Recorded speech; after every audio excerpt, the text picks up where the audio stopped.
Okay, I think it's 6 o'clock, so we could get started, and we'll call the meeting to order. And if somebody would like to volunteer to say the pledge, do I have a volunteer tonight to lead us? I'll do it if nobody minds. Okay, that would be great, Mike. The rest of us will go on mute and just follow along. Alrighty. I pledge allegiance to the flag of the United States of America and to the republic for which it stands, one nation, under God, indivisible, with liberty and justice for all. Thank you. You're welcome. We'll go on to a roll call. Andy Mary, Yes. Jim Balzer, Here. Mike Boldig, Here. Noel Deep, Here. Jeannie Long, Here. Jessica Mead, Here. Mary Neufeld, Here. Danny Pyatt, Here. and JD Schrader is absent.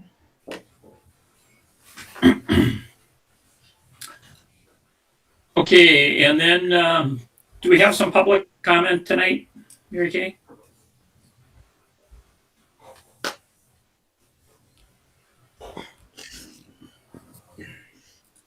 Mary Kay, you're on I'm mute. on mute, I'm sorry. Yep. I don't see that she's phoned in. Okay. Then we will go on to board member meeting or legislative report. I don't know if anybody's been to a meeting or has anything to report.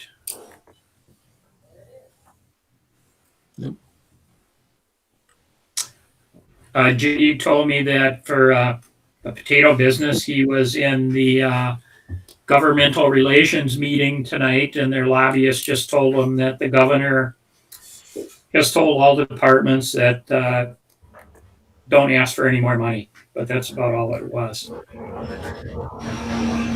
So unless anyone has anything else, we'll move on to the COVID update. Okay. We'd like to start with a thank you to the board members who could make the drive-through graduation. It was wonderful. And I mentioned again to colleagues today, the only feedback I've had personally has been extremely positive. And in fact, I personally was questioning whether or not we will continue to look at an August 2nd in-person graduation. Mr. Rogers, would you give a brief update on how we're addressing that? Yes.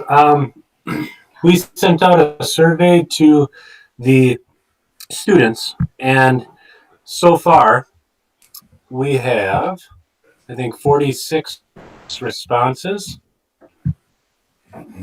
and 84% of them said that they planned on attending. But at the same time, 67.4% of them said that they thought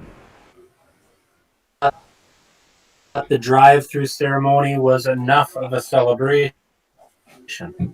So there's thank you, Clint. We'll attending, but so far they've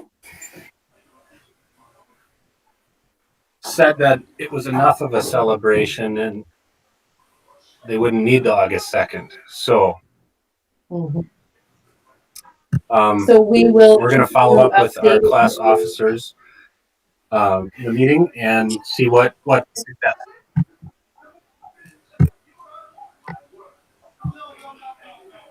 Okay. Thank you, Clint. Any questions on graduation from the board? Then we'll move on to a thank you for the approval of technology to go one-to-one. We have a new tech committee coordinator, and that is Rachel Tassler, West Elementary principal. Rachel has agreed to take on this pretty significant task because while we know that just because we are one-to-one, we're not automatically ready to virtually instruct or learn, we do need to take steps toward that so that we are ready come fall should we need that, even in a blended learning settings. So we'll keep you up to date on next steps there. We've had a meeting with RVA most recently, and because we are members of that consortium, they have a very appealing setup whereby we can access their virtual curriculum for a very reasonable cost should that help us with virtual instruction. But we are still exploring other options as well. We're currently reaching out to teachers to see if they'd like to stay on the tech committee, knowing that our focus is changing primarily to these would be the folks that would help their colleagues with virtual instruction, or if we have new members who would like to join that committee. Okay, next we had a meeting. One Yes, question. of course. Is that committee open to all teachers, or is there a limit as to how many is on that committee? Great question, Danny. We did not set a limit. The stipend is very nominal. It's $500.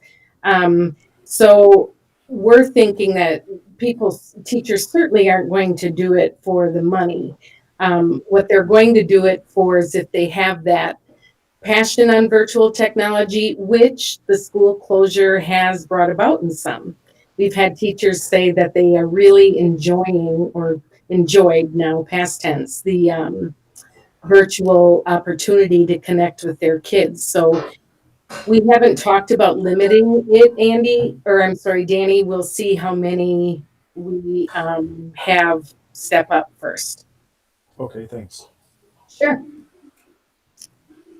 We recently met with our health advisors, Dr. McKenna, as you approved from the board, our medical liaison, and Ron Barger and Darlene.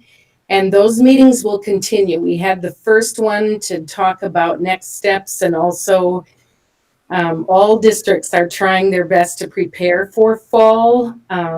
Some have recently sent out surveys. And we just want to examine the possibilities, and with the hope that we'll have students, whether or not all of them remains to be seen, but have students in our buildings. We want to make sure we are ready with whatever precautions we can take to keep both students and staff safe.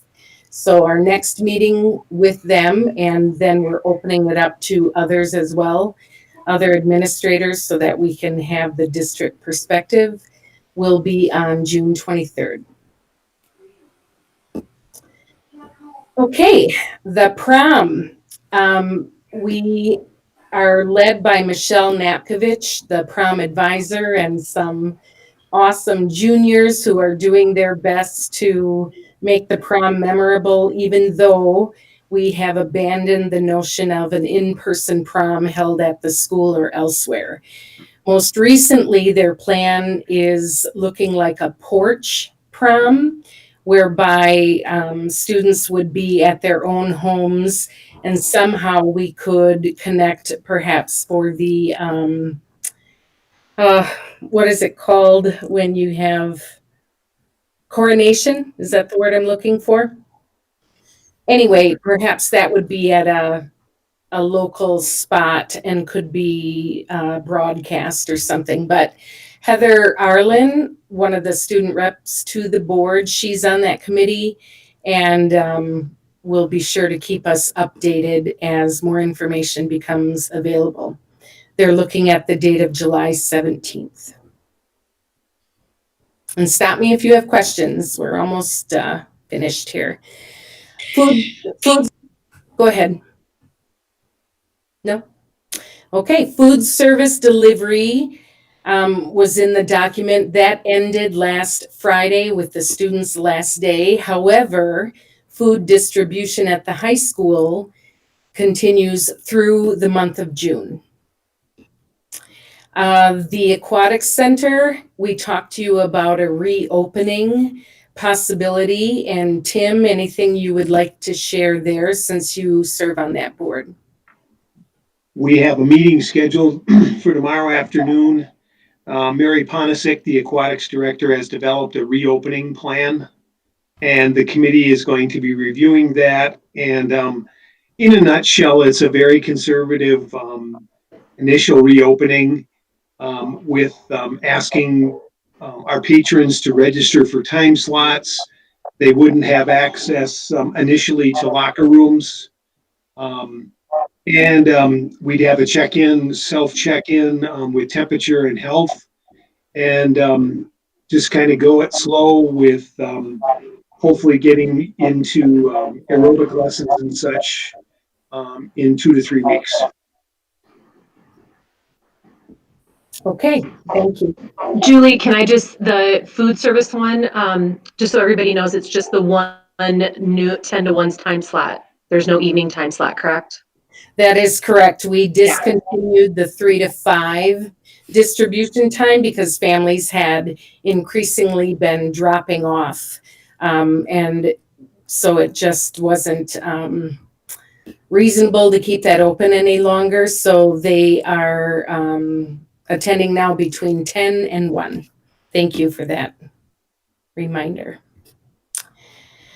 Okay, athletics. As you know, when WIAA canceled its spring season, hearts across the state were crushed, across the nation actually, I'm sure. But what WIAA then said is, okay, if schools are closed through June, that perhaps districts could run a few competitions, have a few practices, and run lessened competitions during July. Well, the clock is ticking and districts are still waffling about that because restrictions are not lifted. So we made the very unenviable decision recently with our coaches to not take advantage of that. About 50% of districts across the state at last check are not moving in that direction. So we joined that precautionary side and instead we'll use July for fall sports. As you know, that's when they can begin practicing with precautions in place. So that is our plan. And Tom Schofield is communicating that with the coaches who will communicate with their respective athletes. And finally, we are hoping, I plan to write to all certified staff members. We're hoping to invite them in and offer our students a full day of orientation. Since summer school is virtual or being mailed to the homes of our elementary kids and middle school kids, as you know, we feel very strongly about helping students either acclimate or reacclimate to their schools. And we think the best way to do that when it's safe and practicing social distancing is by having them come in face to face. And we'd love for teachers, it would be a volunteer because their new contracts wouldn't start, of course, yet, but perhaps in August, come in for a day and help those kids. And when we get that all scheduled, Tom Zamzo's helping with that, we will update the board as well. Any questions from the board? That was a lot of info to share with you at the start here.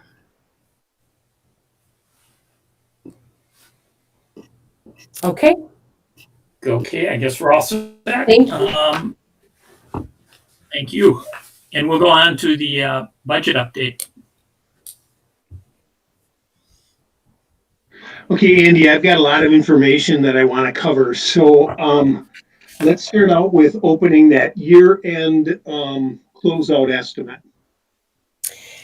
Actually, Tim, before you do, can we just remind them that what you see under establishing Fund 46. That is all an example of from 2015-16.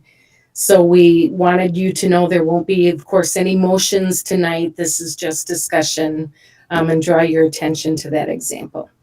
Okay. Tim, Yes. are you going to be able to put that up on the screen so that I can see it? Because I never got my Chromebook back, so I can't bring up the agenda. I can bring up the agenda, but I can't get any of the attachments. If you can't, it's okay. I'll just go back to sleep.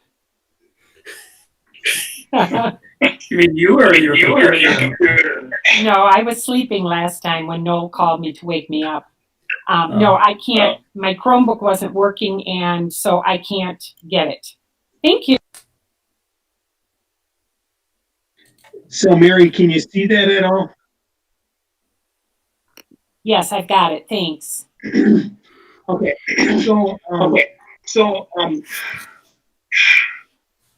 Are you guys getting feedback? Yes. Maybe we can mute.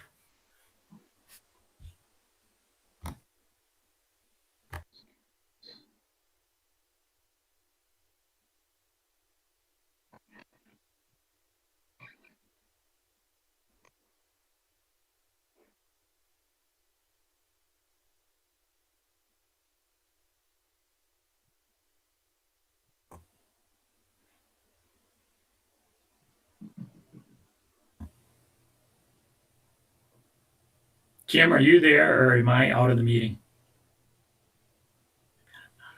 I think he's trying to call in. Okay.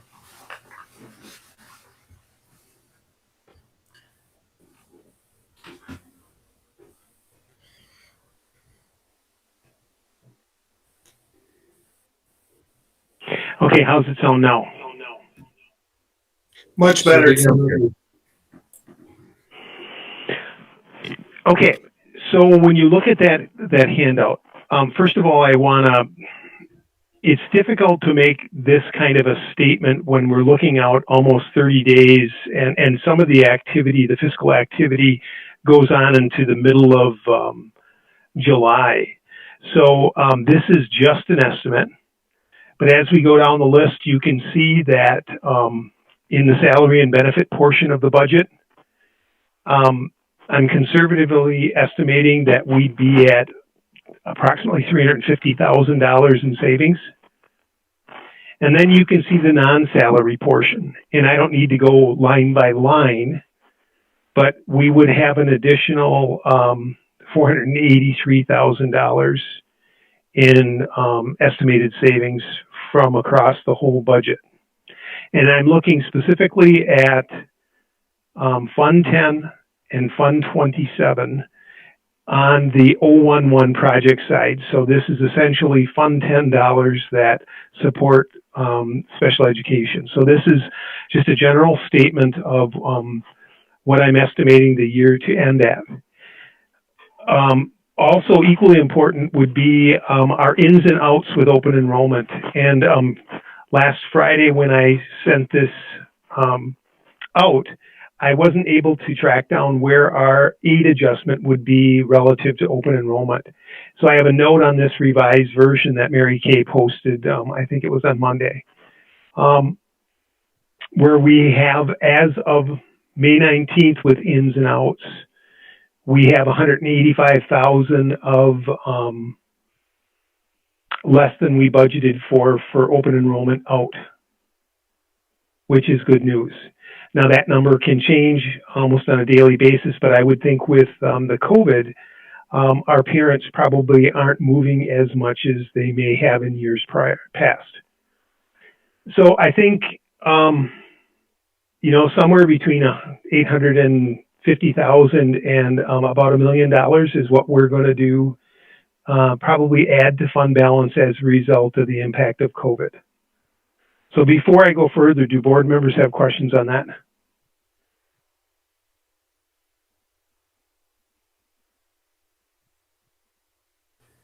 Okay. So I guess the questions that I would have as we move through the agenda items that I've got listed there, There's a couple things that I'm thinking of as the business manager. I don't have a clue, and why don't we look at the SAA document next? And you've seen this before. This one is actually getting somewhat dated. There's both the background material from John Forrester and then some budget information that I put together. And what's difficult for me is when you hear the jobs report that came out on Friday, it sounds like our economy is rebounding. I know that the federal bank has got a 2-day meeting going on, and they're still considering that the economy is in a recession. So whether there is a budget repair bill, this is information back in April that I based these numbers off of. So I don't feel comfortable trying to guess what the legislature is going to do, but I can show you what our lobbyist is recommending that we do. And when I presented you this back in April, I misinterpreted John's budget forecast, and we'll get into that a little bit. But if you look at current law, if we develop next year's budget based on current law, we will have additional revenues to the tune of about $392,000 in the general fund. And that will barely keep up with what would have been CPI. John is saying one model we should prepare for if there's a budget repair bill and they eliminate the new money that's supposed to be infused into the revenue limit formula. We would still, because there's a hold harmless provision in the formula, we would end up with $204,000 of essentially additional money than we have this current school year. Under the last column there is John's plan where he is recommending we develop budget scenarios around a minus $50 per student. And when I originally showed this to you back in April, I assumed the whole harmless provision would be in effect. Excuse me. And after talking with my colleagues, they all are saying that minus 50 would imply the hold harmless would be taken out of the revenue limit formula. And under that scenario, we will be short almost $560,000 over current year. Do board members have questions on that sheet? So how I think I'm sorry. I have a question. So you said in the last scenario, I was wondering, historically, have they ever taken out the hold harmless clause before? They did under Act 10, and that's the basis for my the colleagues telling me that they think that provision would be taken out. So during Act 10, when under the Walker administration, for 1 year, the hold harmless provision was removed, and I think at that particular time we were down. It was a significant portion, and I think it was over $500 a student. So it was a very, very huge impact to the district. Okay, so when we get to thinking about the year-end budget, it ties in with this discussion because I think we use those reserves then to offset any potential budget repair bill to the extent that is possible.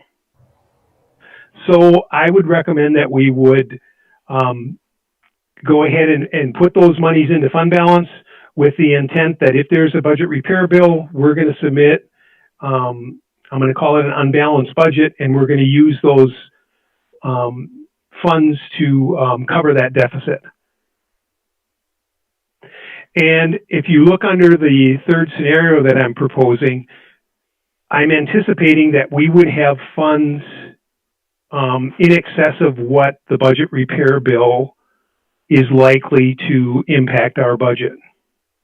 At least that's what I think will happen. And I don't know, board members, if you're hearing anything from the folks that the legislators or any of your colleagues, what they're proposing. Has anyone heard anything other than what I've been talking about? I can't say that I have, Tim, but I would look at with what your colleagues were telling you about the recovery. I don't think 2.5 million new jobs were created. I think 2.5 million people got called back to jobs where they were laid off. And I don't think it's a new job creation. To me, it's backfilling those positions where people are being furloughed for a time because of the economy being stagnant or even down. And yeah, I think we're not out of the deep water yet. Okay, so with that in mind, I think the next thing to be looking at is, and I guess before I jump there, we typically in June will present a preliminary budget to the board for approval. I'm thinking that because we do not have a budget repair bill, current law suggests that we will have $300 added to the low limit ceiling with $10,000 per student under the revenue limit formula. That's current law. The per pupil categorical aid has not been changed under current law. So, unless I hear differently from the board, I'm going to present to you a preliminary budget based on that first scenario. Do board members have thoughts on that? Because that's something we typically approve in July so that we can begin to spend funds in July out of that budget. So Tim, will that scenario have an increase in salaries factored in? And Andy, I think we'll get to that on the next topic, but I guess I could jump to it. My recommendation would be that we would build around that first scenario where we are having $392,000 in additional revenues. The next question about salaries is something that I would think would be a separate discussion. Okay. And Tim, just to clarify, that's if that best case scenario, the 392 in additional revenues, and then plus the between $5 and $1 million in the fund balance, right? That's separate. That's going into the fund balance based Correct. on the savings we're making now. Okay. Correct. Worst case scenario, last column is that would eat up some of that, is what you're proposing, but you're going by current law. Current law. The other impact, and I have notes on there for board members that behind the workings of it is they're also impacting the general aid formula. So as we go to the right in the columns, the aid formula, money gets pulled out. And not only are we affecting the revenue limit, but we're also affecting local taxes. And I don't like to speculate a lot on the unknowns because at this point, there's just not a clear picture of what the legislature is going to do. And I've heard Luther Olson, for example, has stated that because it's an election year, it's likely that they may not touch it this year, and it'll be in the essentially the next biennial budget before they make corrections. But I don't know that for a fact. Questions up to this point for board members. So are you okay if I present a preliminary budget? We typically, what we do is I'm going to present a preliminary budget. Then in August, we're going to have a formal budget hearing. And then finally in October, we're going to amend and true up the budget. So at this point, I just need, it's really a formality. We know the information I'm providing you is inaccurate, but I need that board approval so that we can continue to operate into July and August. Tim, I think you're on the right direction. Just keep up the good work and you keep us well informed. Okay, so next let's take a look at that salary plan. And at this point, I'm going to let Julie comment and then I'll just kind of backfill after we get going. Is that okay, Julie? Of course, thank you. So You know that we held a series of compensation meetings with any interested staff, and about 30 certified staff members or more joined us each time. So when you click on the salary plan, Tim, I'll have you still share that document though. Okay, so I'll do this and then. So when you look at the salary plan and the columns there, what we've done for you is listed what we believe to be district priorities in order. So in other words, the first one that you see under 2019-20 salaries, and at the bottom, the total of just over 232,000, that is what our current staff has earned under our current PD model. In other words, that is what we owe staff. And nobody is suggesting that we don't pay them what they have earned. When I sent that email to them with the economic uncertainty, it was never a matter of if they would be paid, just a matter of when. And Tim just talked about the budget with final approval possibly coming in October, but even before that, you know, the board could make a decision that we or take care of that first priority. The second one you see is listed there, and it's a cost of 31,000. Actually, it's not on there, but on the bottom with the 31,000, that's what it would cost us to honor the staff's wishes and cut the PD tie to the salary schedule.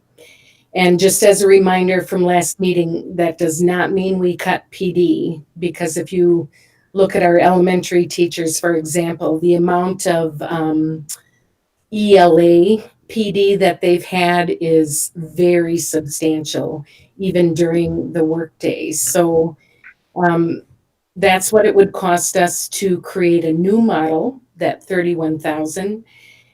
And then we, of course, would like to stay competitive, and we discussed adding 500 to the base. And what you see there, I'm going to take a look at my notes. That cost is roughly, the 98,212. And then less of a priority, but still important to the certified staff who worked with us, is eliminating the master's requirement at 6C, honoring advancement for 8A, because veteran staff, they were cut short of that raise that their colleagues earned once they reached 8A. And finally, we know that in the red oval there, we are not compensating our younger staff members, or I should say early in the career staff members, with a master's degree. We know that that's something down the road we'd like to reconcile. And we're ready for questions. Julie, if I could add, before we take that, if I could just add one more comment. So how this would tie to year end, it was, I think administratively, it was our effort to take, I had talked to you earlier in the year about using that, I'm going to call it the plug number from the salary and benefit budget, to help support this initiative to kind of relook at the salary model. And we knew that was going to be somewhere around $230,000. I would like, I think if we look at this, we would say that if there is no budget repair bill and we have the ability to do it, we should use fund balance as a way to make a one-time adjustment to get people where they're supposed to be, move away from the PD compensation model, and honor those young teachers with masters. So I think my recommendation would be, we can always do a back pay and hold off until we know more information. And then as we move into the start of the year and into the early fall, at some point bring this up again and decide whether or not to make that adjustment. So with that, I'll open it up to questions.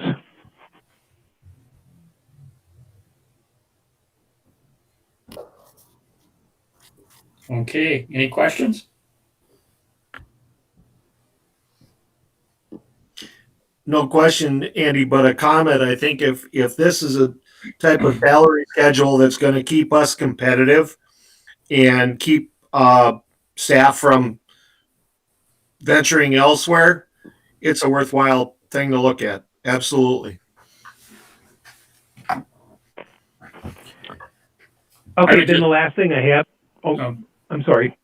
No, I was just going to add, Tim, that at the CISA meeting last week, we did the CISA budget and gave staff a 2% raise. And two other districts, I think it was Rhinelander and Northland Pines, had each done a 2% raise for their staff. And the board member from Wausau commented that Wausau froze salaries, but it wasn't going over that well.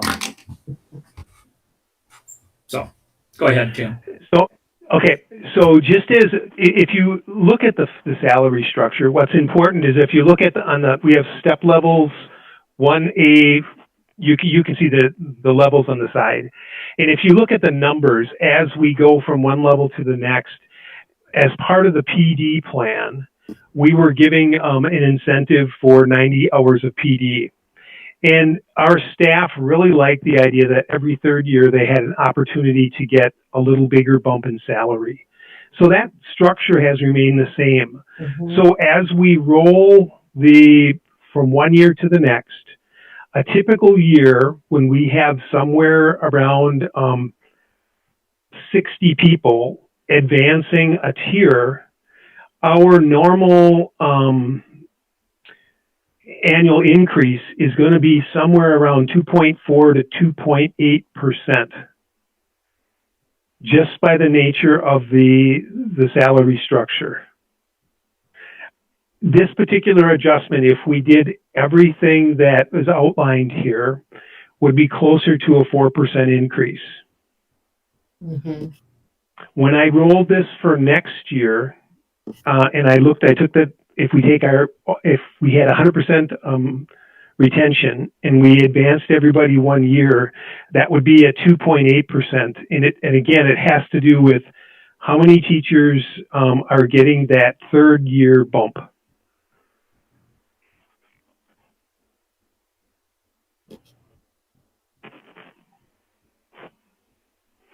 Okay, if there aren't any other questions, I'll move on to Fund 46. Tim, can I ask you a question? Oh, go ahead. No, you can go ahead. Nope, go. Okay. So, aren't we losing teachers? I mean, every year people are advancing, but we're losing people off the top, the high cost teachers off the top, aren't we? Well, Andy, it's all relative. This year, we know we have 2 retirements, and that is a little atypical. And in recent years, yes, we've had some senior staff that have left us, and there certainly is some both retirement savings and when those senior staff leave. But I'd like us to plan our way out of that. We need to keep our senior veteran staff happily working in the district. That should be a goal of our salary schedule. Okay.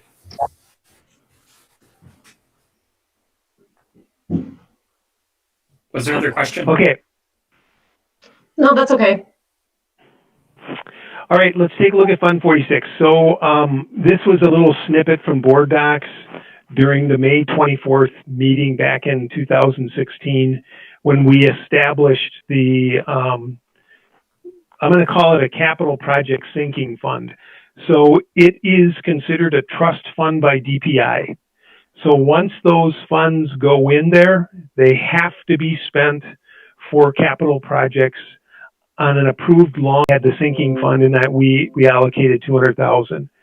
Today, we have roughly about, I think it's around 320, 325 in the account. The advantage of the account is what we do now because of the way our budget planning works, in a typical year, we're scrambling at this time to try to figure out how much money we have left to allow Jake to spend on maintenance projects. With having this long-range plan, beginning in July of 21, we will be able to access these funds for the 5-year plan. And then the beauty of it is we can, as a typical motion in June, we can estimate what the savings will be and what we want to deposit into the sinking fund. And then Jake could use that for the following year in a very planned, sequential way to pick off items in his capital long-range budget. So I'm really hopeful that we can use it for that way, because it's a little messy now, and we tend to do easy projects rather than more complex long-range projects. The advantage of the program is you have until July 30th to make a contribution to the plan. It's kind of like an IRA with the IRS, where you have until you file your taxes to be able to deposit to get the credit. We would get aid when we make the deposit into the trust.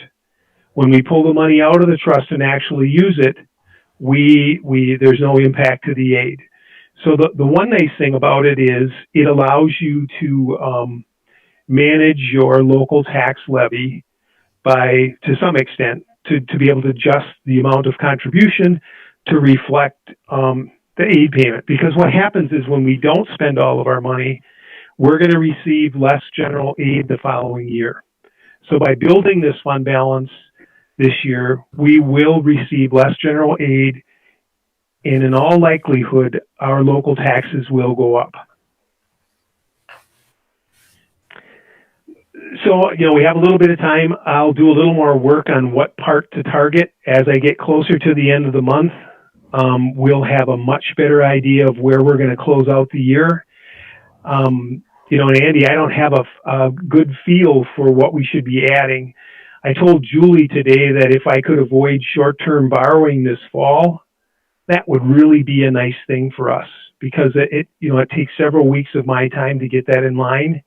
And then you're always wondering if you have enough to make it through. But, so those are the options we need to weigh. Hey, Tim, this is Mike. With the monies that go into Fund 46, are we limited to a certain percentage that can come out in a year based on when we first started putting it in? No. The interesting thing is there are districts that have funded it to the tune of $100, left $100 sit in there, and then after it's available, they then go ahead and start using it like a flexible savings account. And then they put the money in June, and they pull it right out in July. And it's just kind of a way to operate more like a continual 12-month operation rather than the way we do it now. Okay, thanks. Mm-hmm. Anything else? So No, I guess in that's it. summary then, I'll be submitting a preliminary budget in June. Would you like me also to have a recommendation for Fund 46 on a motion for an addition, or do you want to wait till July, or do we want to take it off the table?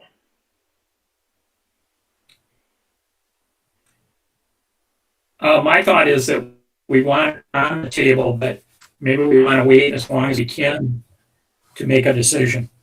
Okay. Because apparently we'll get more information all the time, I assume, on what the legislature is going to do. Okay. All right. But you'll Thank still you. you'll still have something for us in June. Yep. Correct? Yep. Yeah. Okay. At the June board meeting. Yep. Okay. Yep. Okay, with that, we will move on to item D, middle school swim team discussion. And that is Tom. So I met with the swim club a little while ago, and they wanted me to look into getting them into the Valley Conference that we are in already with our other sports. So I came up with a document that I shared with Mary Kay that you all should have received. I can share that on my screen if you want. And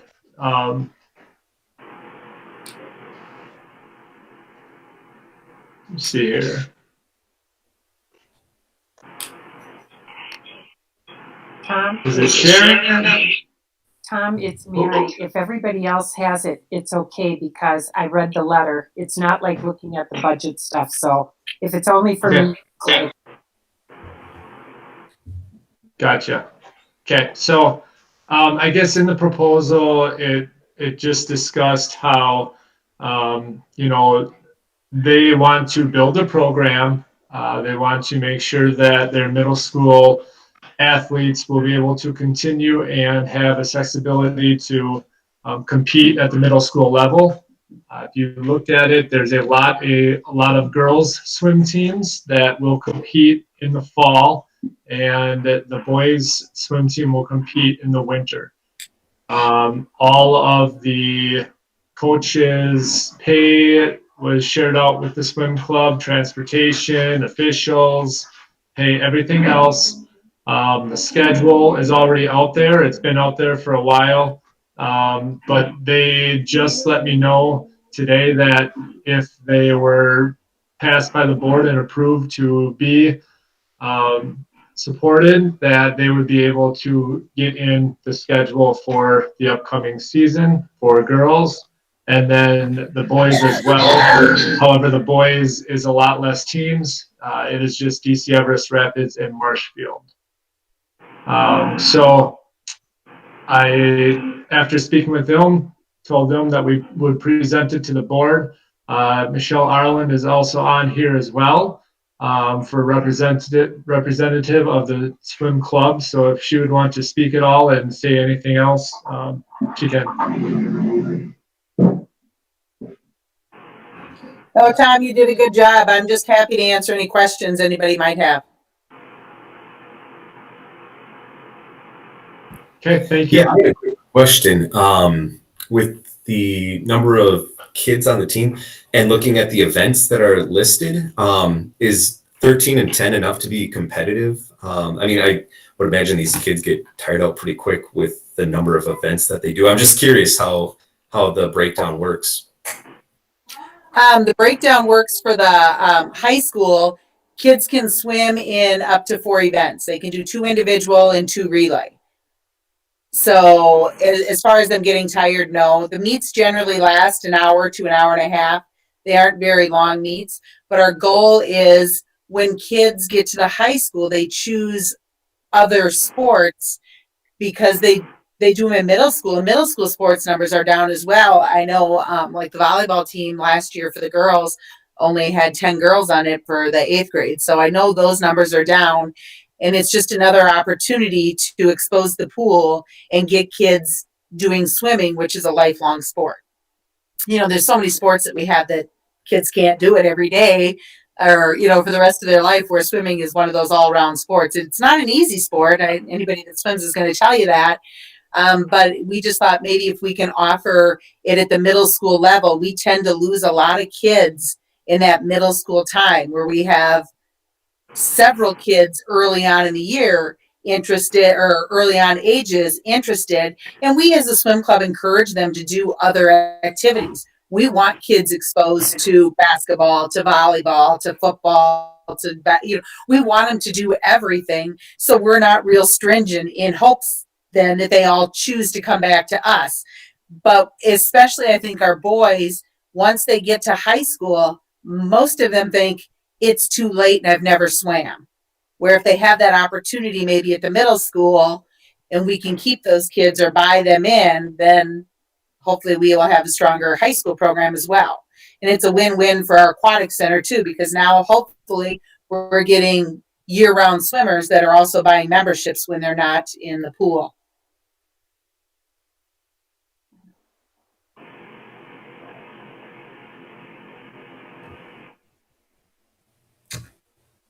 So I guess my question is, where's that money coming from? I'm sorry, I didn't hear you, Andy. Where would the money be coming from for, like transportation? This is really a Tim question, I suppose.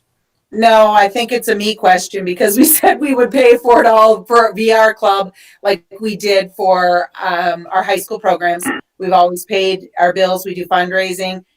We have a substantial amount of money right now in our club because we work very hard at all of our fundraising. And I know for a couple of years, this has been a goal is to get that middle school program running. So we know we would be 100% funding it.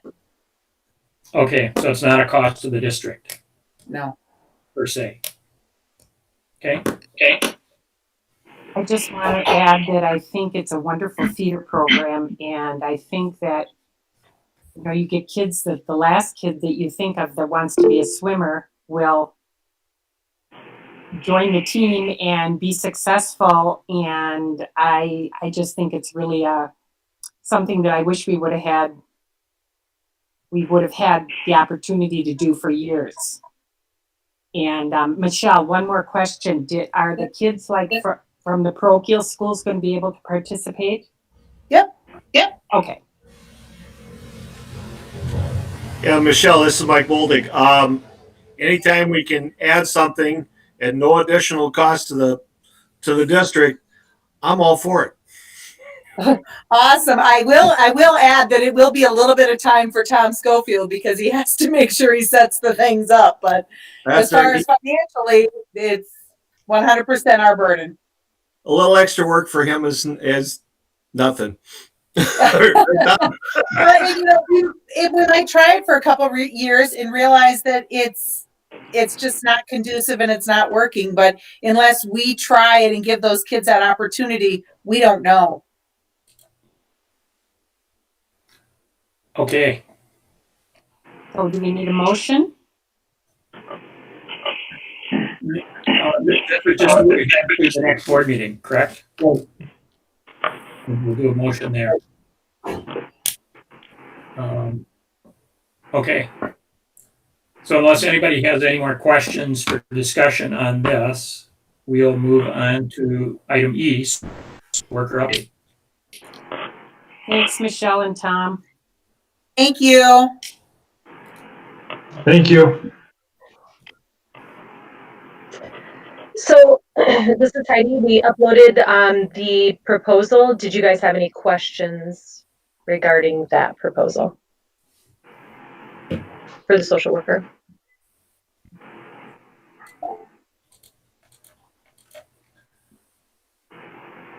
I not have any questions. When I read through it, I thought, oh my gosh, she did the wrong thing and she's given us the last 2 years.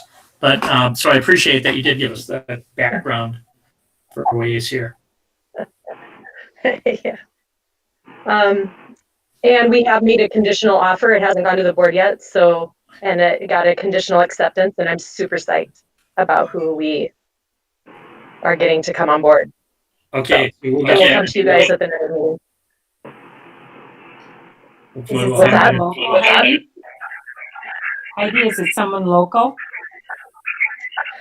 She's from Rhinelander. She's from Rhinelander.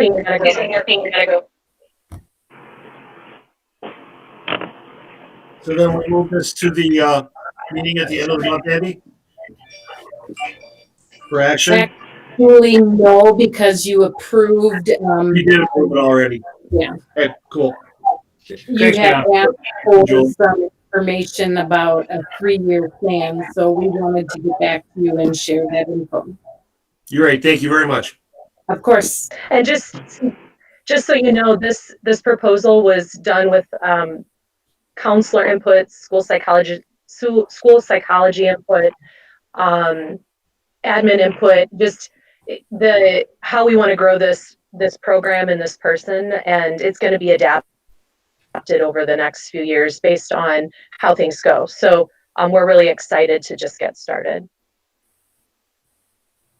Yeah, Heidi, I guess one of the things I had assumed is that in 2 or 3 years that there would be more than one social worker. I don't see that in your plan.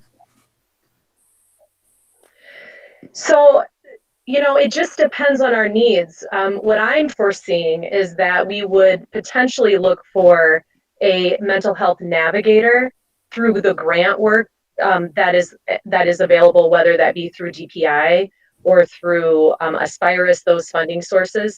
It might be a social worker, but it might be, that's why we really need to look at our needs as we get these people like her on board, our pupil services, our counseling, all those roles really established, and then see what our needs are. So that's why it's not definitive. It might be another social worker and a mental health navigator. I guess we really want the data and the needs of our community and our schools to really drive this. Okay. Very interesting. Any other questions? Then we'll move on to the family engagement survey results. Hello. So you all should have received the information from Mary Kay in regards to a cover letter that was sent out, and this is a district survey. This is our second year that we've done this. So we just want to provide a little bit of information. When I say we, it's Megan Murphy, who's our school psych. She is part of our district PBIS team.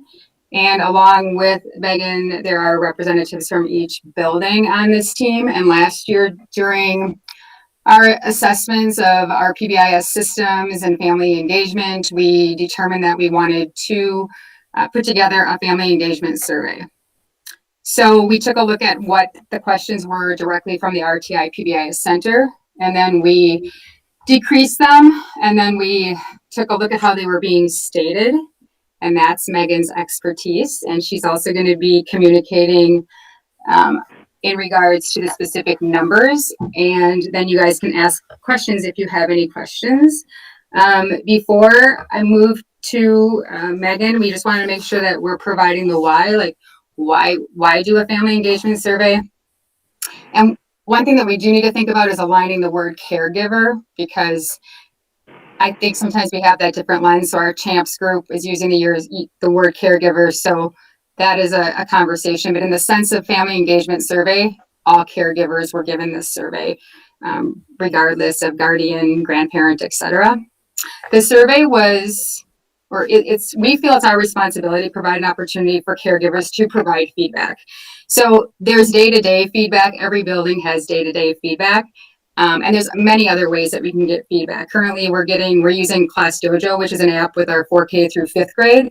We're getting feedback through that as well. So what I'm saying is we have a lot of ways to get feedback, but we didn't have a formal district way to compile it. So again, we came up with this survey. So we need to be, very intentional in our efforts and think about why we're doing these things, and then also take a look at what is this information giving us. And one of the main things was to really, as we're building a culture and as we were moving from one school and downsizing, how can we try to do something that's going to be impactful so that when we do get the feedback, we are being intentional and being reflective about that. So currently, the only people that have seen these results are the district PBIS team and our administrative team. So with that said, Miss Megan, it's your turn. Okay, I'll just go over some of the highlights from these surveys. So we looked at it by level, so elementary level, middle school level, and then at the high school level with our current structure. So 4 and 5 is included in that middle school. Across the district and at all levels individually, it was a large majority of our families that felt welcome in our schools, which is a great thing to hear. And also, we had a large majority of parents and caregivers reporting that they feel comfortable supporting their students' academics, which this was sent out just prior to our COVID closure. So that's also a good thing. At least prior to the closure, they felt very comfortable in supporting their students' academics. Maybe we'll have different results after, but that's what we have for now. One of the things that we can continue to grow in is the question regarding our RTI, and that's, have our caregivers heard of RTI from someone within the school? We were, below 27% at any given level, and as a district, we were below 25% of our parents hearing from the school staff about RTI. Another thing that we discussed with the PBIS team is our expectations. A majority of our parents were able to state what the expectations for the schools are, with, you know, over 60%, but that's still not at that 80% threshold that we would like to see. So we'd like to continue to grow in that. Anyone have any questions?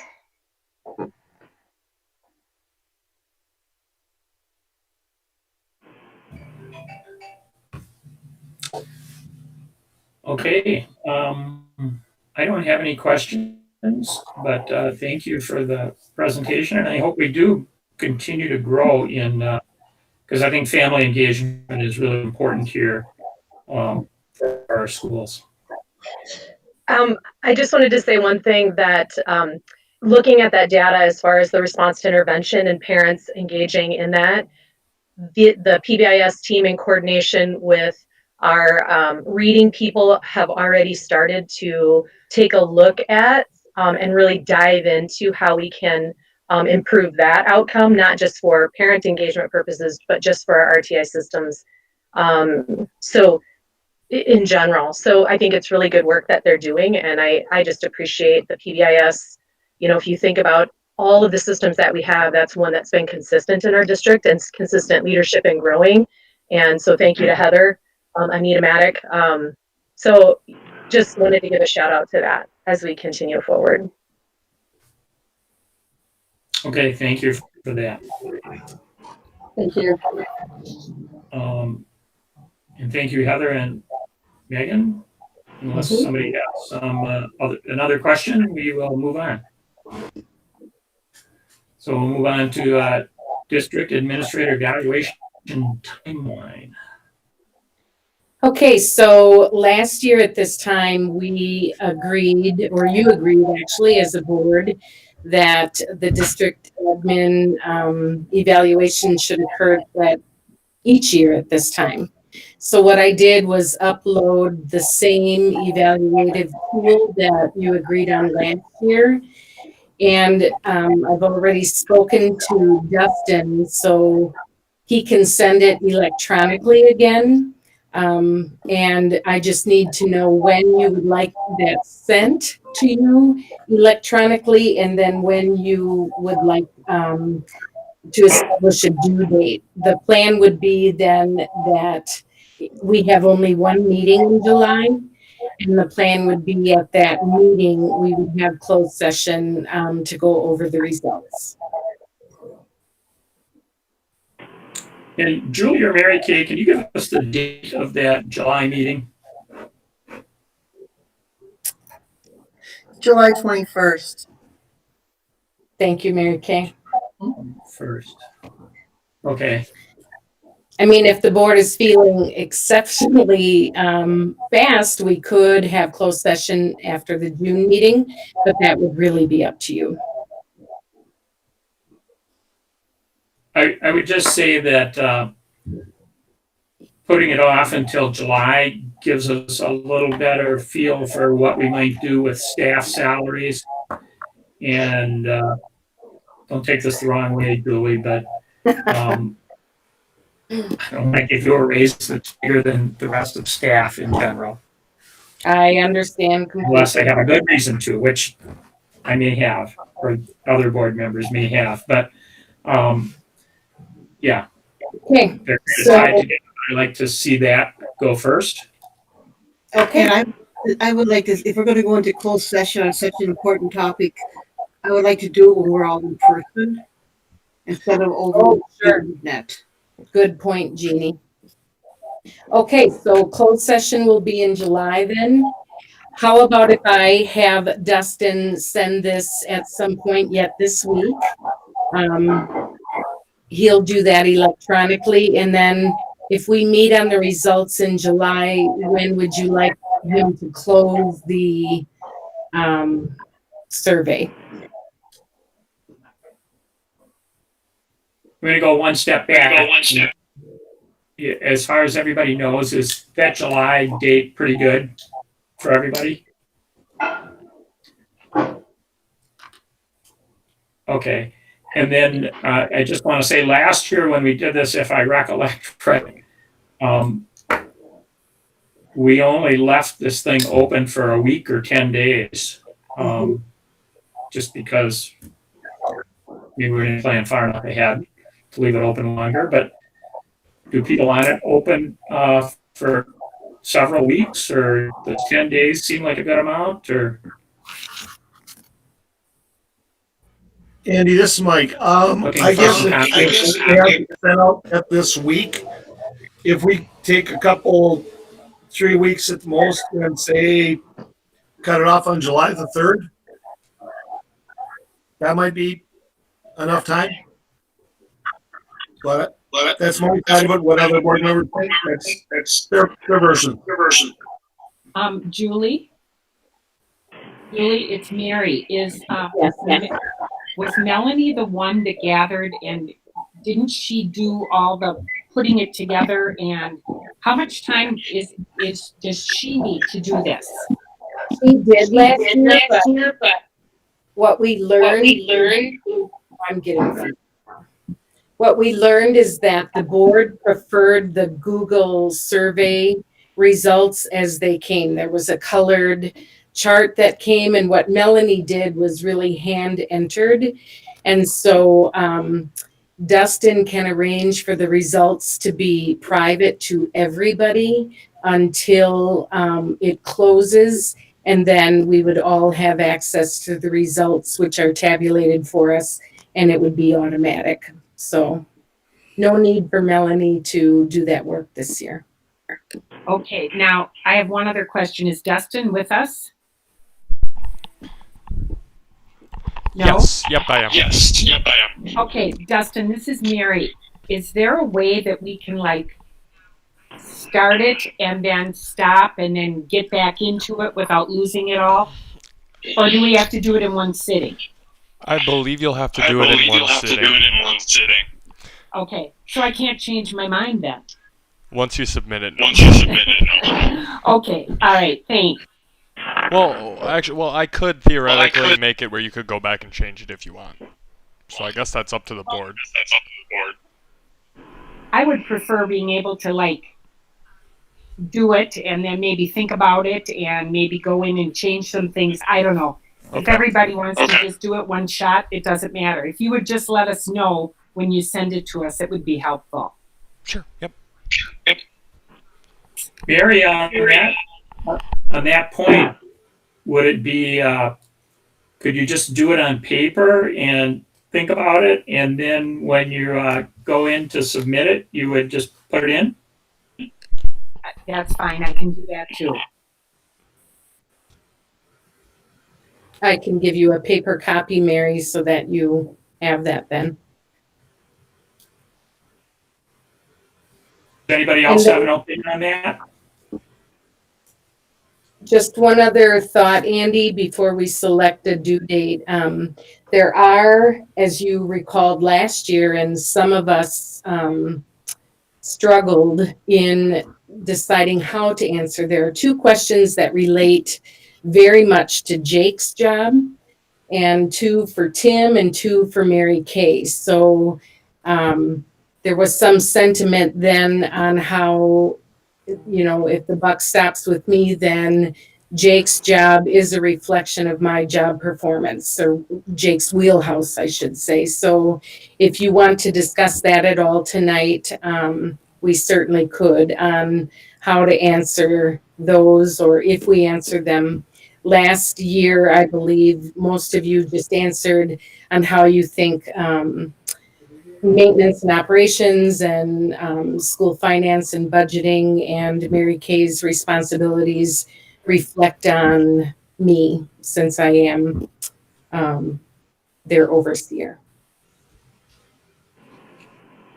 So my opinion on that is that if somebody rates Jake highly and says he's doing a good job, you are blessed to have him on board. If they rate that lowly, that's your responsibility, and either you got to do something about it, or we're rating you lowly for it. Okay. But if you have a staff member who's responsible for a job and they're not doing that job, that's up to you to fix that. And that'll Okay. be a discussion if there are some low ones there. That'll be part of the evaluation discussion. But everything is rated, is your rating. It's not somebody else's rating. I mean, Right. stops with you. Right. Okay. Then, are we in agreement on the July 3rd date?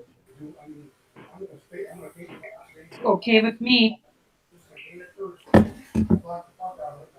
Okay, I think we're good with that then.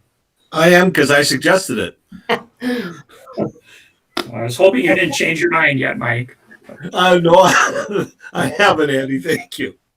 Okay, yeah, I think that's plenty of time, and I know for myself, I just gotta get it done.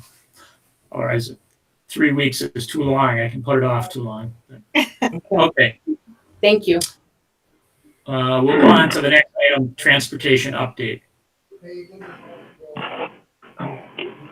Andy, I am still in conversations with Maliette, and I just thought I would provide the board with a very brief update tonight on where the contract negotiations are going. And I told Tim and Carmen that I would like to wherever we are at, for the June meeting, that we would present a contract for the board to review and approve.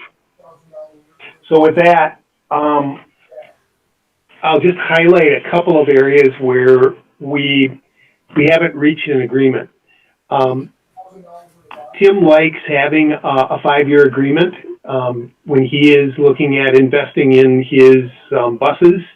He likes the ability to know that he has got that income stream and somewhat of a guarantee.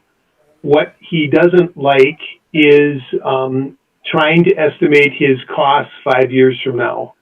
And the particular example he's using is driver pay. He is about, his average pay is about a dollar more than what is in the current contract. And he, there's a bus driver shortage like we have for teachers or for substitutes. So he's, has to sweeten that pot. And he would like to try to figure out a way to get maybe a possible annual review as part of the contract, which would be terms agreeable to the district. I told him to put his ideas on paper and we'd offer it for your consideration. They've been in the business for a long time, and his father was in the business. And at some point, Tim and Carmen will eventually get out of the business. And right now, the language in the contract is very restrictive. And they're not opposed to having the assignment where we don't allow any subcontracting of the bus transportation service. But the language for the sale of a business is also part of the contract. And that language is solely at the discretion of the board.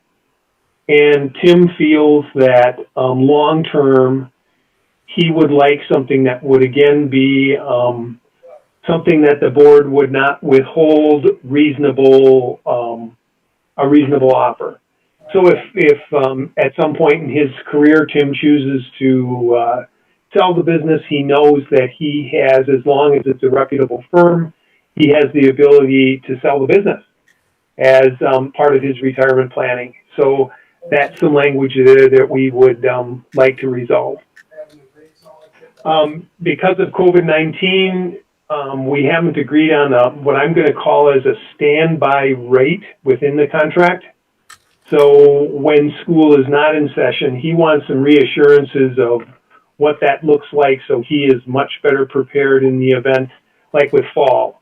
What happens if he's all geared up and ready to go and we operate 75% of the days next school year? He would like contract language to spell that out. And we haven't resolved that yet. And then finally, the last one is indemnification language. Right now, our language is extremely strong. And essentially, anything to do with transportation, Mallettes will cover the district liability. So for board members, administration, teachers, we are indemnified by their liability. And that obviously comes at a cost because he's paying that premium on our behalf.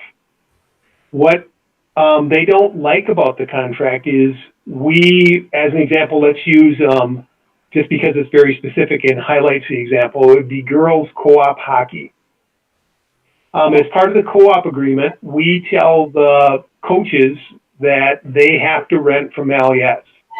The reason we do that is we know they deal with vetting the drivers, so they have to pass some type of a DMV exam, or I should say a driving record.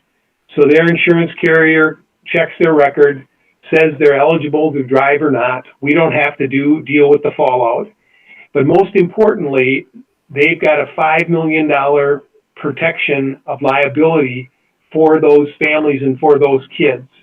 If you as a driver drive students, it's whatever you carry. And that could be 100,000, it could be 300,000, but it is certainly not going to be 5 million. So their indemnification clause is covering our employee that is doing the driving. And their concern is that, man, all they're really doing is renting a vehicle, and yet they're indemnifying a driver that isn't even theirs. So they're proposing that we put an exemption in that indemnification. So what I've done is I've gone to our liability insurance carrier and asked them to review the contract. And I also sent it to Mike Winters. So pending their evaluation, it's likely that our insurance company would say yes, that indemnification with a clause about drivers driving rental vehicles would be something that they would normally pick up. And our liability policy is very, very similar to Mallettes, so we've got 5 million, so it would be similar coverage. And again, I hope to have copies of something that certainly I would agree upon to you for the June meeting.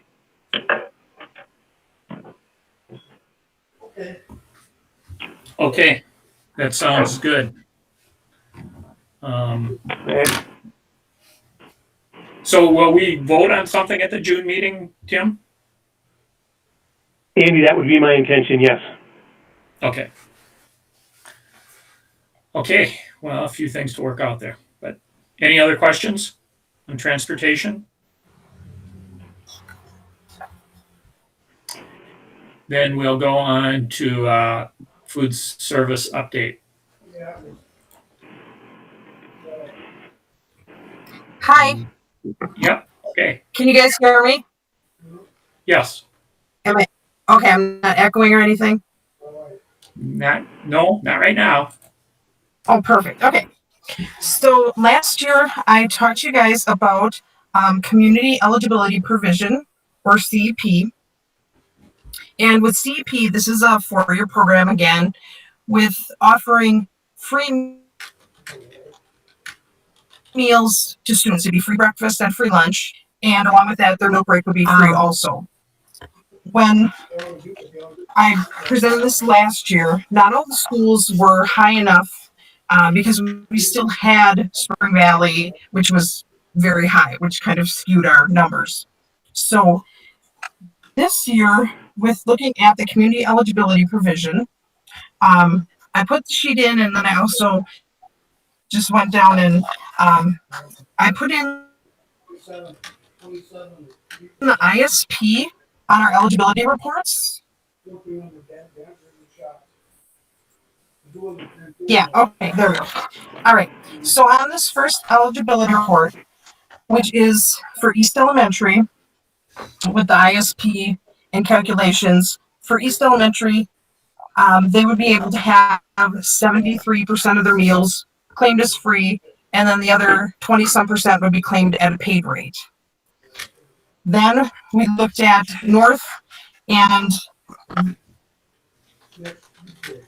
West, which both of those elementary schools had very high ISPs because of their amount of And then we looked at the middle Sarah, school. what is I? Oh, ISP is, it is the identified student population. So like, on that first sheet, there's benefits, considerations, and then you go down, it says who's an identified student. Beyond that,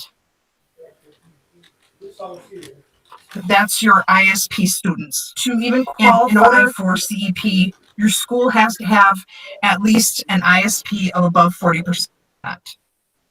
So as you can see at East, it was almost 46%.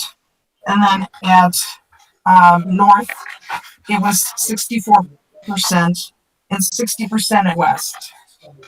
And the middle school was 47%. The high school does not, because it's a 39%. So we're opting not to put the high school in as part of CEP. I mean, that's something you're agreeable to. The other thing with CEP is the application is typically due on June 30th. Now this year, with this being an atypical school year, lots of things are being pushed back. I typically get an email from DPI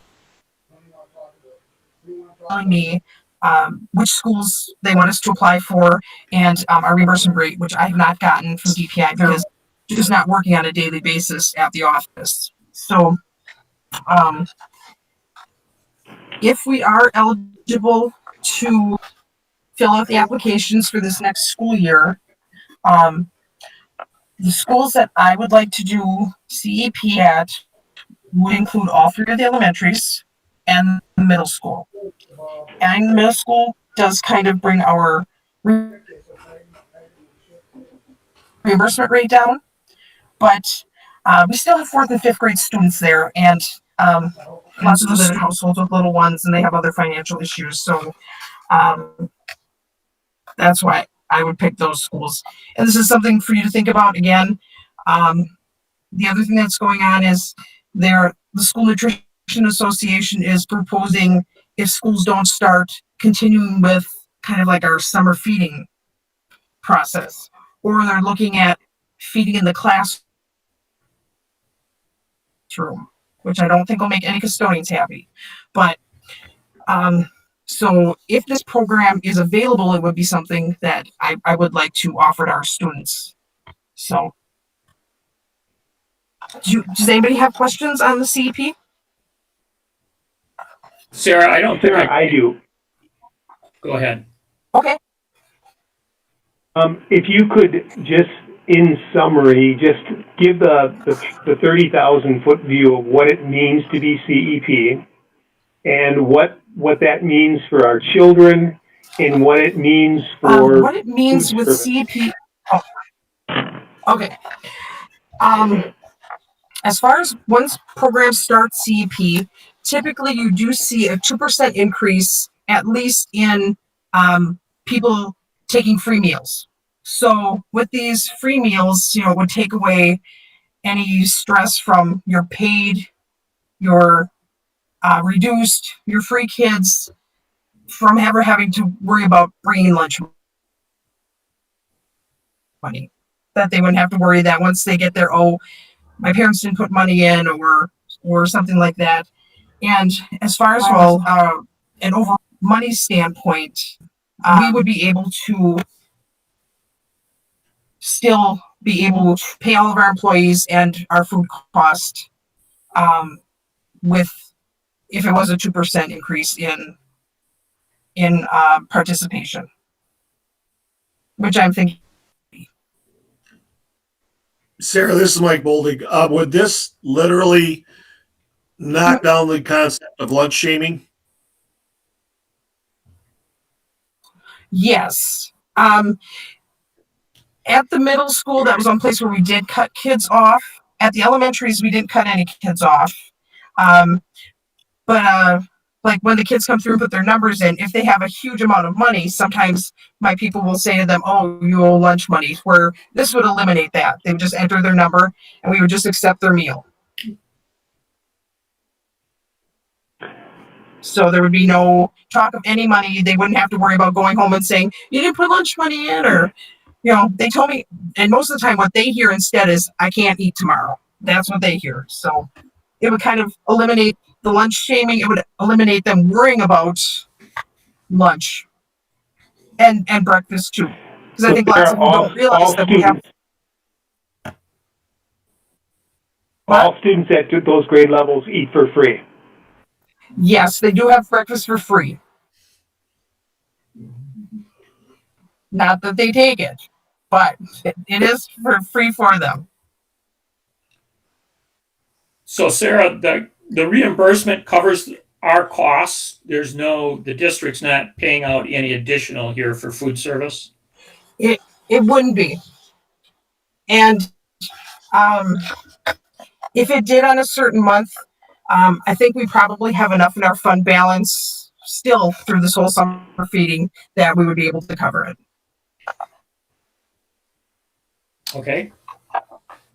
Plus, we also have other programs like we feed Head Start. We contract out for Head Start breakfast and lunch. That's revenue that's brought back into our building too. So, plus the high school would still be under the free, reduced, paid, and a la carte program. Okay. Okay, any other questions on this topic? Yeah, I have a question. Sarah, this is great. Oh, go ahead. So if, Go ahead. I know you said the middle school, Sarah, and I know that's kind of a odd term for us right now because we don't really have a middle school. But does that include 8th grade or not because they're not in that building? No, 8th grade would not be, because 8th grade, as far as how they're registered, they're considered high school students.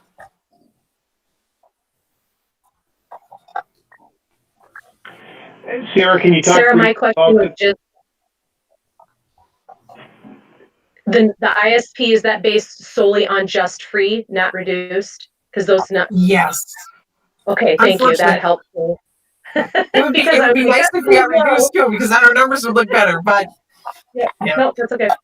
And it's only direct certified. It's not by application. Got So it. we do have a lot of students that do qualify for free meals. I think it was So board members, 51%. the other consideration is when we go to the CEP model, we use the direct certification and then our free and reduced applications to help us get our numbers for the title grants. We'd have to look at, and I have not explored, the nuances of the alternative application. So we would still have to have some incentive for our families to alternative certify if we are going to take, receive the same participation levels for our title grants. The application looks exactly the same as the free and reduced meal application. It's basically the same thing, but we've always just not printed that one up. It's just on the bottom. There's an extra place where it says about a CEP school. But the importance of everybody filling that out is for the other school programs. So that would probably be like one of those need to do pieces of paper in their entry. Is it a need to do piece of paper now? Okay. Is that given to parents now as a need to do piece of paper? It is in their packets for when they register. There is a meal application in all of their packets. And even the students that typically direct certified, the families fill them out. We have a lot of duplication. Okay. Okay, any other questions? Okay.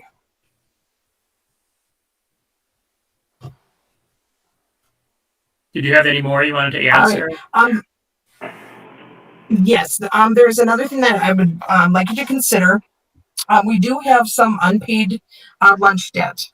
And some of the parameters that we were looking at, which students we would like paid off, are primarily, there's some students with some high balances that are free or reduced. And the large balances they've had for quite a long time. Like some of these balances are for, 4 years old, 5 years old. And some have accumulated since then. And some balances that have left the district, some of those to write off. And the amount that we're looking at it would be approximately $4,000 to write off. Okay. You don't have to tell me today, but just something to think about. So Andy, we'd be moving this There's one item more to the thing. board because it is a Fund 10 transfer, so it's money that is required. It can't be covered by the Fund 50 food service. It has to be paid by the general fund. And, we've been talking about delinquent lunch balances for quite a while. And I just asked Sarah to at least review it now that, and we do it I want to do it on an annual basis so we don't let it get so far in arrears. And it's just time to start cleaning it up. Yeah. Tim, do you know offhand how much money we get in the, is it called the Angel Fund or something? Sarah would have a better idea than I would. I was going to say, I can look right now to see. I gotta close something here. Okay, hopefully I didn't lose anybody. Are you guys still there? We're here. Okay. Andy, I typically, when I have people inquire, it's typically a gift of usually a couple $100. So someone might give $100 for a specific thing or $200. Over the year it accumulates to 1,000 or two maybe, but typically it's just in that $50, $100, $200 increment throughout the year. Okay. Hey, Tim, in the past, hasn't this delinquent number been significantly higher? Well, we worked, Sarah's worked very hard when we developed the delinquent lunch policy. At one point it was above 10,000. Yeah. I think it tends to creep up because of the elementary level where you can't turn those little children away. Yeah. Yeah. They can't deal with that. Yeah, I was just thinking that in the past, I remember it being that $10,000 figure. So to get it down to 4,000, Sarah, thank you. That's very diligent work and it's appreciated. Mike, I want to correct you there. Sarah is asking for up to 4,000 in a transfer. Oh, that won't relieve all of the delinquent debt. Yeah. Oh, okay. All right. Thanks for the clarification, Tim. In our Angel account right now, there's $1,222. So there's Okay. other like the money that I'm requesting is for like the bigger student payoffs, and then with the smaller ones that are free students, like the 40 cents for milk, the $1.75, those are things we're going to try and wipe out with our Angel Fund. Okay, very good.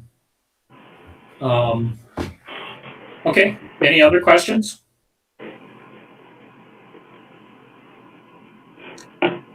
Okay, so this will come forward, both the $4,000 and the CPI. Is that going to come as an action item at the next meeting, Tim? Sarah, were you waiting on some official document from DPI? Yeah, I have to wait to see if they are doing the application this year or if we're going to get an extension on it. I think it kind of depends upon what's going to happen with school. I mean, there's lots of theories going on, and everybody's trying to just make sure that the kids do have lunch next year. And but if it is something that I am able to apply for, I definitely would like your blessing to apply for it. Very good, Danny. I think we may be able to do There was that. one more thing. There was one more thing. I'm sorry. Pizza. The pizza vendors. Danny, I'm glad you did that. our pizza vendors this year kind of did get the short end of the stick. And I had gotten an email from one of them, and I did return their email saying that I would be looking at what our budget looked like, because I have a report by the end of the year to see how much we've used, because we used quite a bit with summer school. And if I do have money left, I guess I wouldn't be opposed to giving each one of them $1,000 to help with some of the costs that, or I should say, for some of the revenue that they didn't get.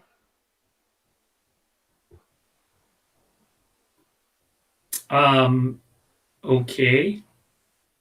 Anybody have any comments on that? They probably would have gotten Sarah, 1,000 or more. Sarah, when you put out that pizza bid contract, when you sign a contract for them, is it a volume, or is it a daily or a quarterly, or what is the language of the contract? With the contract, we tell them which days, and then so like on Wednesdays, like at the high school, Wednesdays is Bucks Day, Thursday is Little Caesar Day, and Pizza Hut Day is Friday. And then at the middle school, what we do is like the first three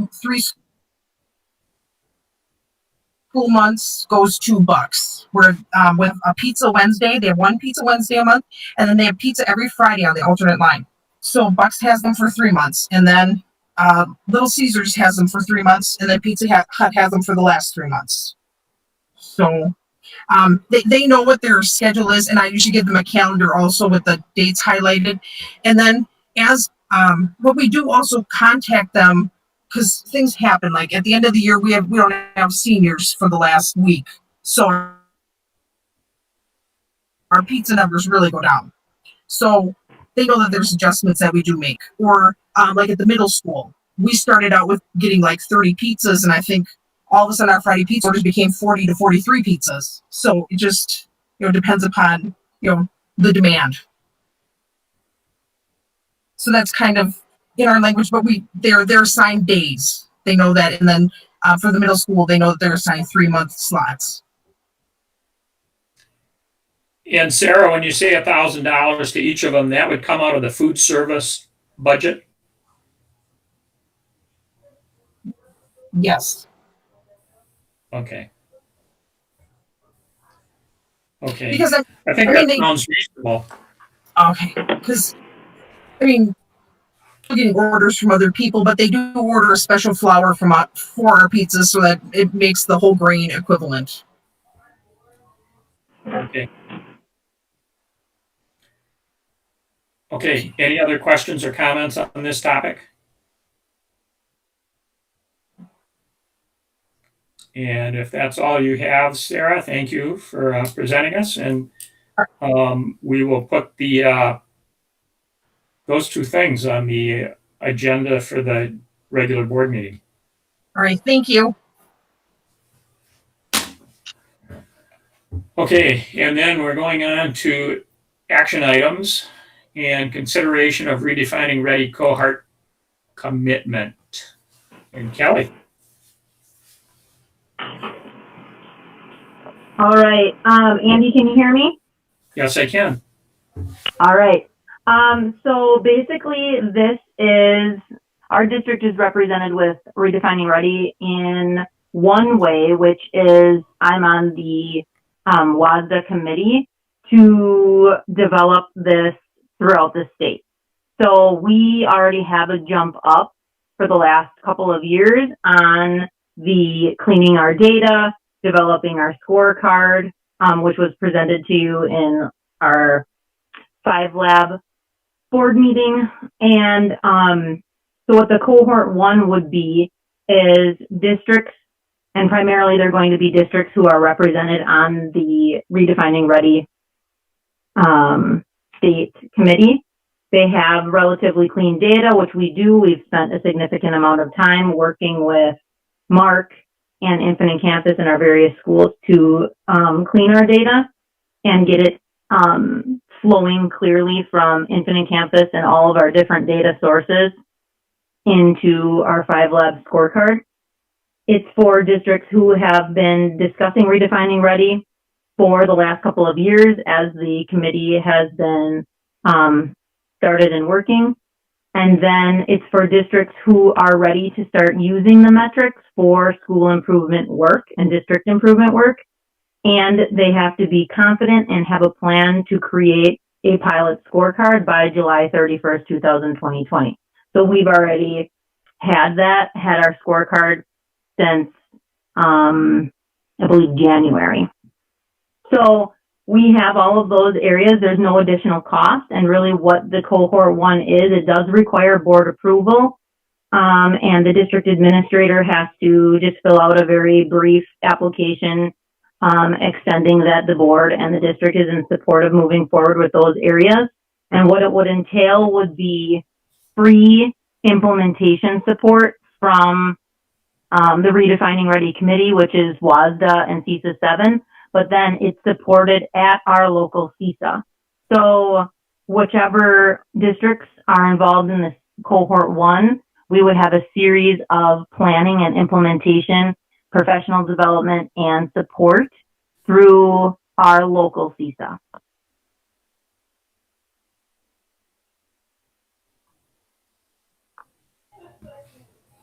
Okay. So does anybody have any questions?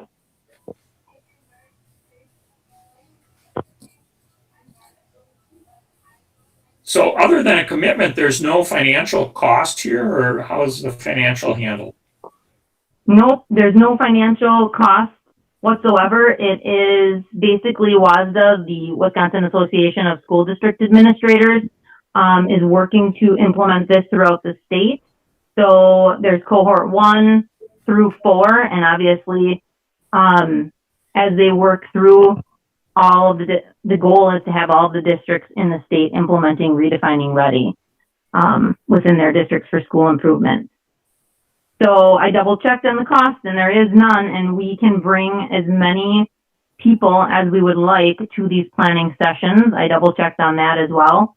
So it's free. It's free for all of our school improvement team members that we bring to use these metrics for school improvement. Okay. Andy, I'd like to make a motion that I move the board approve the Redefining Ready cohort committee as presented.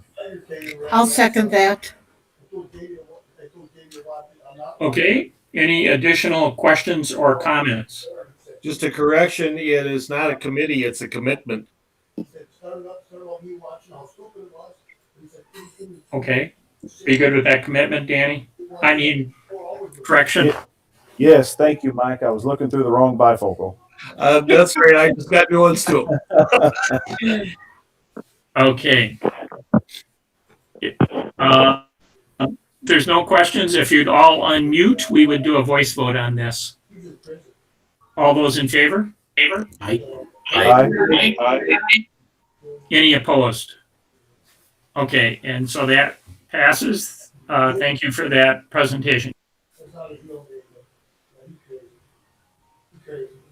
You're welcome. Thank you.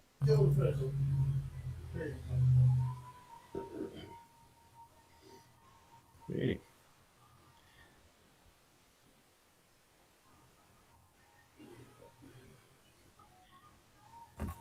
Sorry, I left myself on mute. So we're in consideration of a band room epoxy flooring proposal. And go ahead. I move the board approve the proposal from Mid-North Epoxy of $24,000 for the band room flooring. I'll second that. In Okay. comments? Andy, I've got a question. How come they want to go with no carpeting doesn't carpeting help the acoustics in musical situations, or why are they going with the epoxy, and what is in there now? Okay, so Oh, hi Jake. hi Mary. Yeah, they're currently, we ripped it out probably 2 weeks ago. Was carpet, and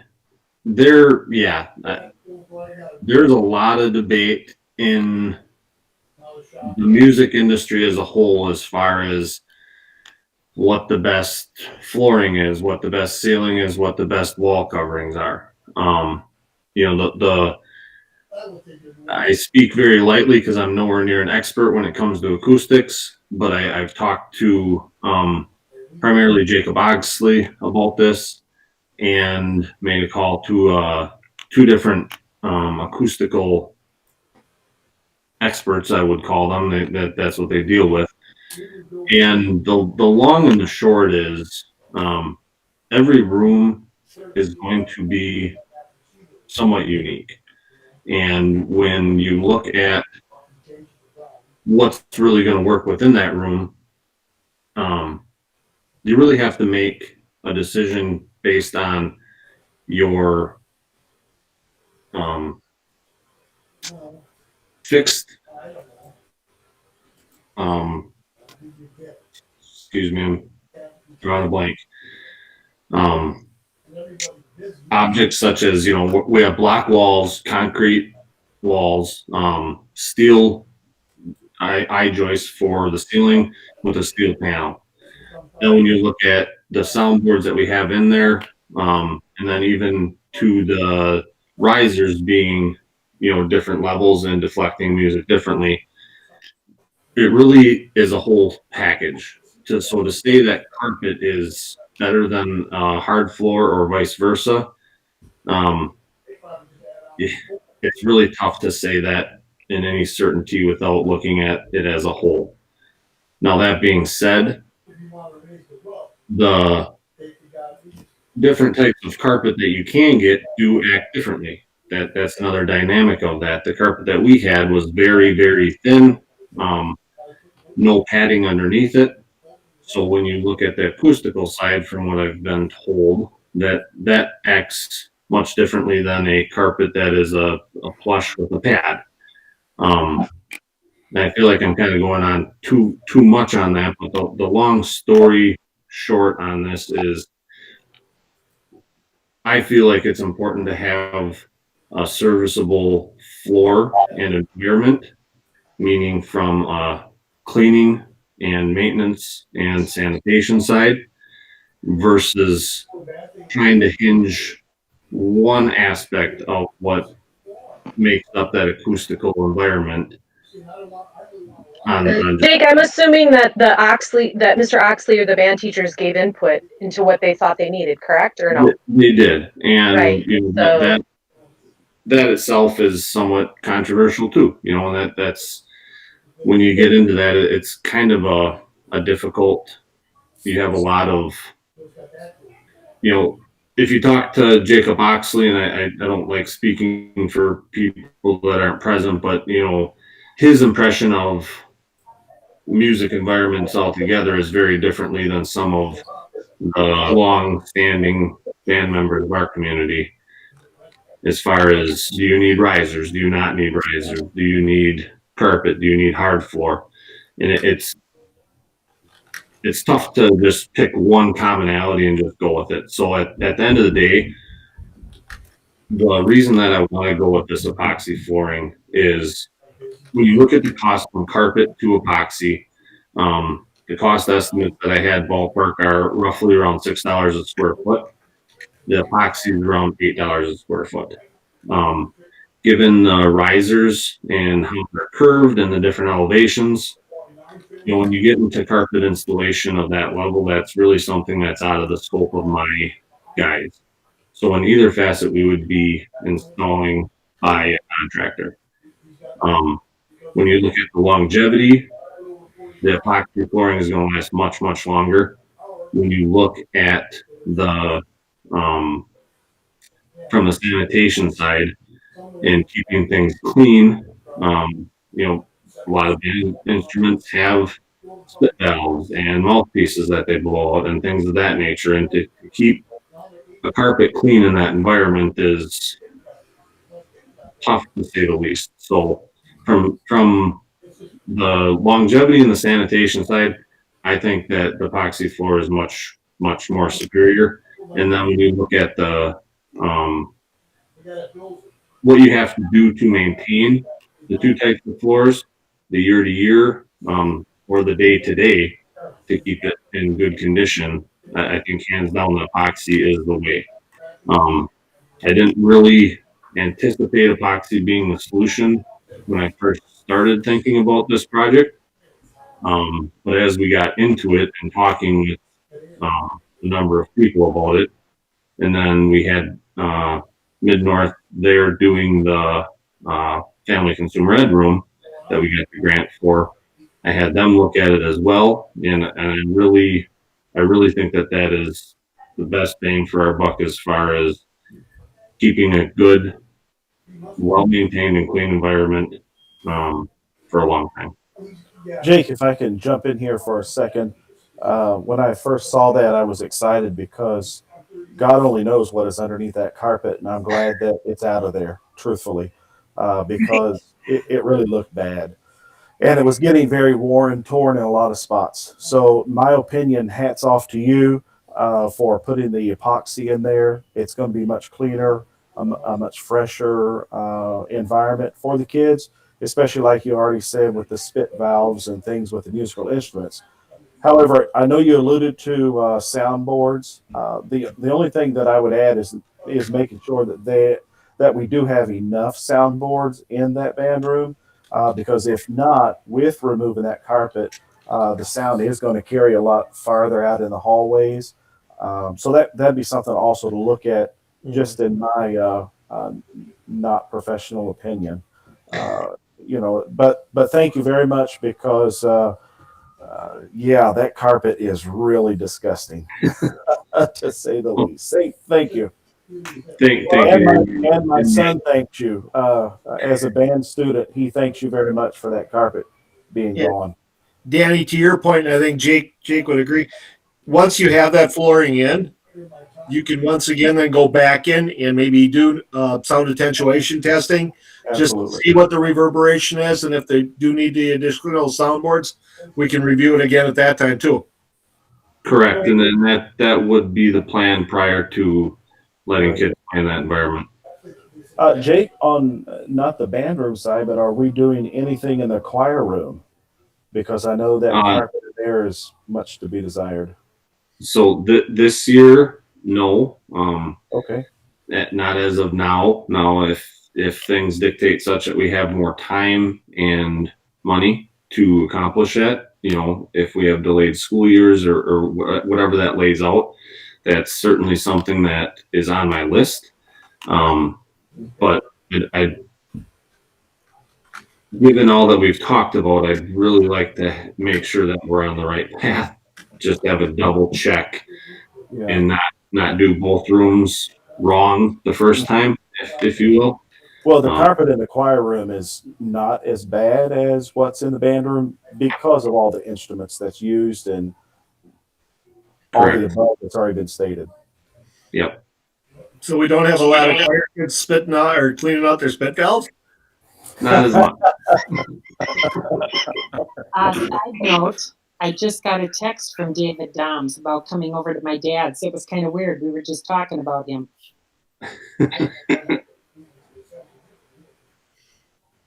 So, and I do just want to note that when you look at the pricing that we had for the Fab Lab and the Family Consumer Ed room, those are smaller rooms. So typically the smaller rooms are going to be more per square foot. That's kind of typical in any construction aspect, but they're really at that $12 a square foot range. And that was, even back as far as 3 years ago, I think we did that in 2017 at the Fab Lab. In the band room here, I kind of told Doms that he could maybe tighten up a little bit, and he went down to $8 a square foot on that project. And that, for you that know how the band room sits, there is a lot of detail within that room, as far as the risers and stuff. Now, I just do want to clarify that price does not include like the band instrument storage area or the practice rooms. That would significantly increase it, and a lot of that area is VCT tile already and stuff that we could handle in-house. So it would just be the main room itself, you know, the full main room. Just where that wonderful carpet was. Correct.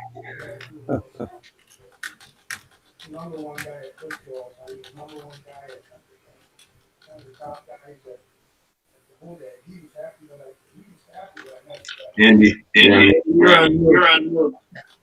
Do we need a motion for this? They're already, they're already. Oh, wait, the motion was, okay. All right, that's All right, we already have a motion, correct, Mary Kay? Yes, we do. And any additional comments or questions? And then if you'd go ahead and do a roll call. Balzer, Yes. Holder, Yes. Deep, Yes. Long, Yes. Mead, Yes. Newfeld, yes. Hyatt, Yes. and Mary. Yes. Thank you, everyone. Thank you, Jake. And then our final item is to confirm that the next COW meeting will be Tuesday, August 11th. Place to be determined. Amen. Hallelujah. Okay, with that, we could have a motion to adjourn. I'll make a motion to adjourn. I'll second. Everybody does. Okay. Good night, everybody. All those in favor? Aye. Aye. Okay. Good night. Good night. Bye, everybody. Bye, everybody.